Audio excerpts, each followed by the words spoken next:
Sorry. I'm already using a certain form of eye contact with you to create emotional resonance. Uh-oh. What have you done to me? We're going to get sidetracked. Do you want to go back to the hormone? What kind of eye contact are you using with me? Tell me. So basically... We'll go back to the hormone thing. We'll park that. We'll park that. It's related. Okay.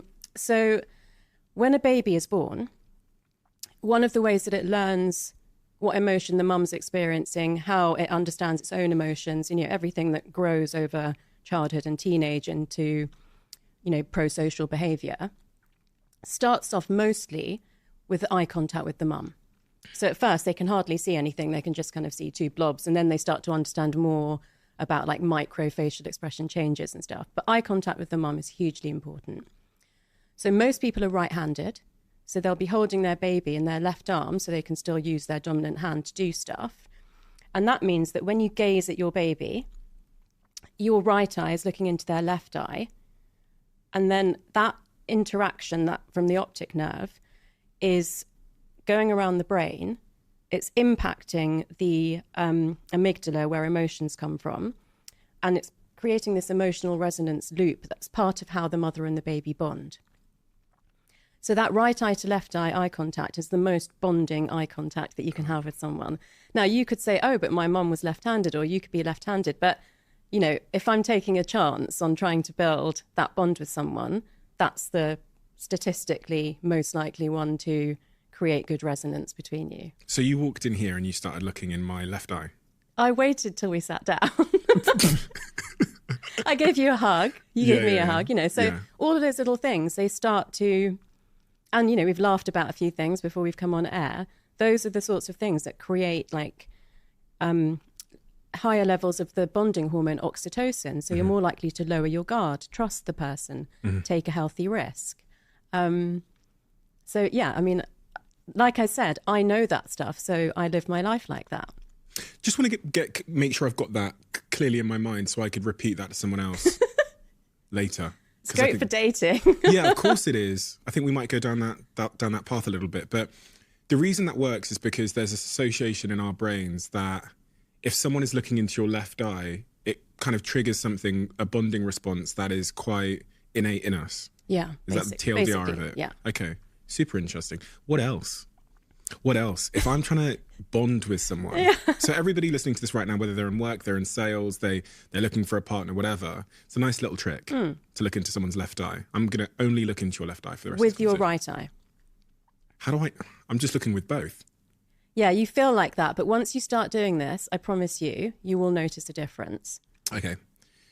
What else? What are the tricks to encourage bonding? Encourage bonding. So physical interaction. Yeah. So, depending on the appropriateness of it, minimum handshake, maybe a hug, maybe a kiss on the cheek, depending on what situation you're in. I do this handshake where we hugged, so we didn't handshake. Many, many years ago, I read an article that if when you shake someone's hand, you put the other hand over the top of it, it creates a sense of warmth and trust. So I've been doing that for 10 years now. Give them my left hand or my right hand, and then the other hand goes over the top of it. Yeah. It's definitely extra. And you see this in a lot of kind of more ancient cultures, that there is like more of a handshake than what we do, which seems it's just one hand and it's quite brief and stuff. So yeah, the more of that kind of physical touch that you can get, the best. So, everyone that I've met since I've come in this morning, I've either shaken hands with them or hugged them. And I would not do that. Mm-hmm. Is there anything else in terms of encouraging the release of oxytocin that you're aware of? What are the behaviours that increase that bonding chemical in our brains? Eye contact and touch are the main ones. Okay. Laughing together is another one. And then not to do with another person, but if you take a bath rather than a shower, then you'll release more oxytocin. Massage helps. Well, you're immersed in warm water, so it feels like a hug. So you would theoretically get out of the bath and be kinder and happier, and more people would want to bond with you more. Well, you'll be more in the mode of bonding, doing that. Yeah. So interesting. What about vulnerability? Because I heard shared struggle is one of the things that releases oxytocin. Yeah. So going through something not necessarily traumatic, but that's highly emotional, that is very bonding as well. So We see this a lot on the reality shows where people are like, oh, we're going to be friends for life. You know, if you do something like a skydive or a bungee jump in a group, then, you know, you do feel more bonded to those people. But they're not as practical as just the little things that you can do every day. Okay, so let's go back to this hormone conversation. We'll take that off the shelf. So we're talking about stress and the contagion of stress.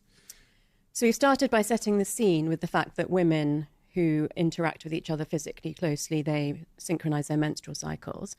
And so whenever I want to explain something that's complex, or I don't actually know the current neuroscience, I always take it back to what happened in ancient times. So when we were living in the cave, the men hunted and gathered and lived quite nomadically. So sometimes they would go away for months at a time.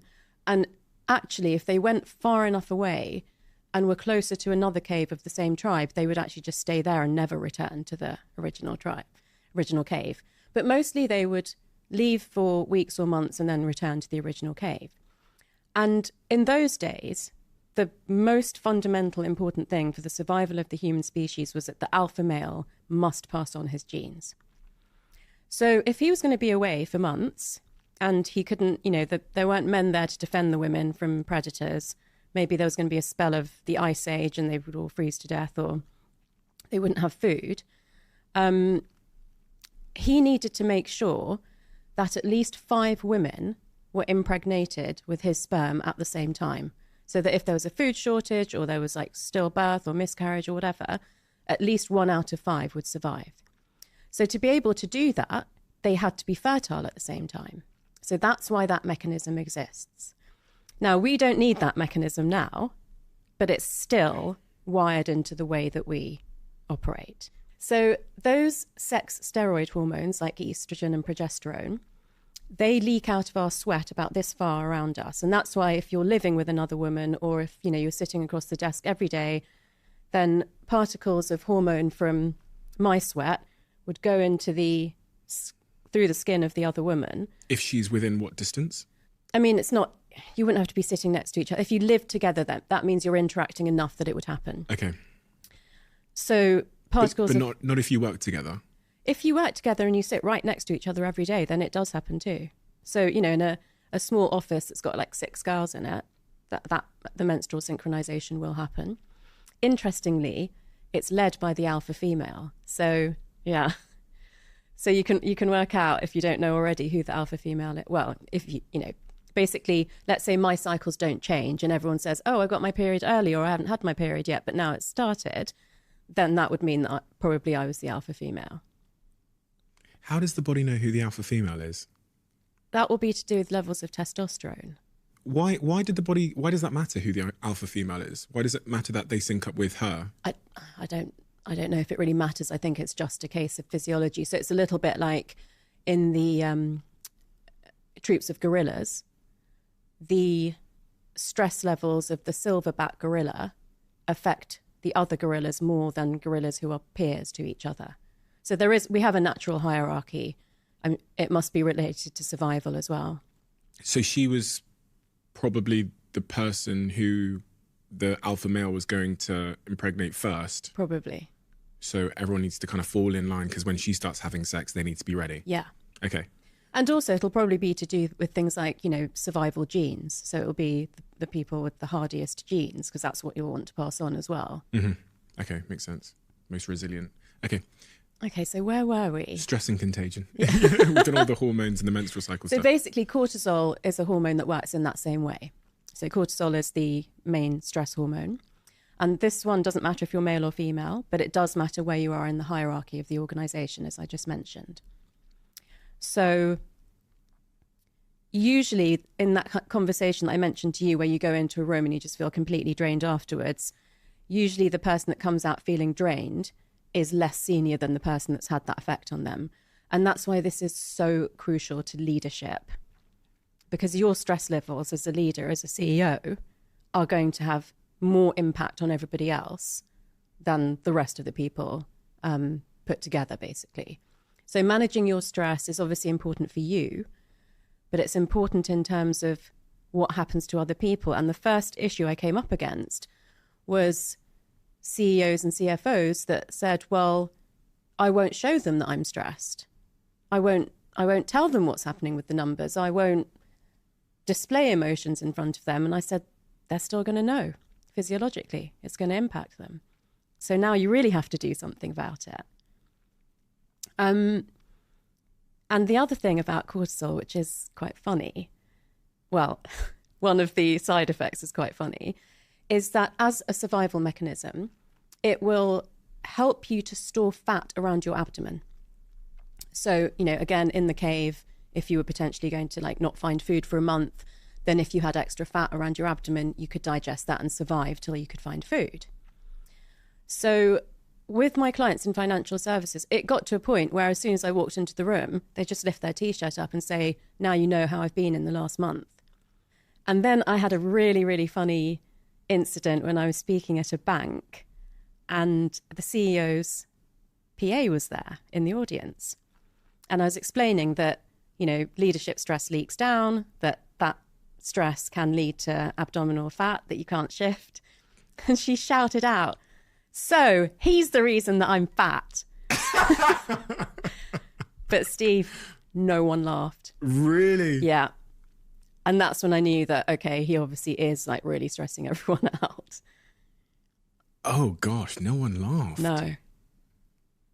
Through fear or something, or just because they all just thought it was true? It wasn't funny. It was true. Jesus. So stress causes belly fat? Belly fat that's really hard to shift. So again, what I would see with people is that they would say, oh, I've put on a bit of weight around the middle, had to loosen the belt a bit. So I've started eating less. I've started exercising more, and I still can't shift it. And again, that's when I would explain this is the impact of cortisol. As long as you're still leaking out extra cortisol, nothing's going to change. So, and like I said, even exercising more or eating better, less or differently, whatever it is, wouldn't shift that fat. You had to get to the root cause. You had to reduce the cortisol. It also made me think about when you consider promoting someone in your organization, you have to be very careful that if you put a particularly stressed, cortisol leaking individual high in the organization, there's going to be a significant impact for everyone below them. Yeah. Is that accurate? Is that an accurate observation? Yeah, no, that's a really good way of putting it. I mean, I always think of that phrase, what got you here won't get you there, which is more about the fact that people get promoted because they're good at what they do, but they don't really get taught all the, best management and leadership skills. But that's a really pertinent point. If they're a person who is stressed, particularly who suppresses stress, which some of these, successful people do, then it would have an impact down the organisation.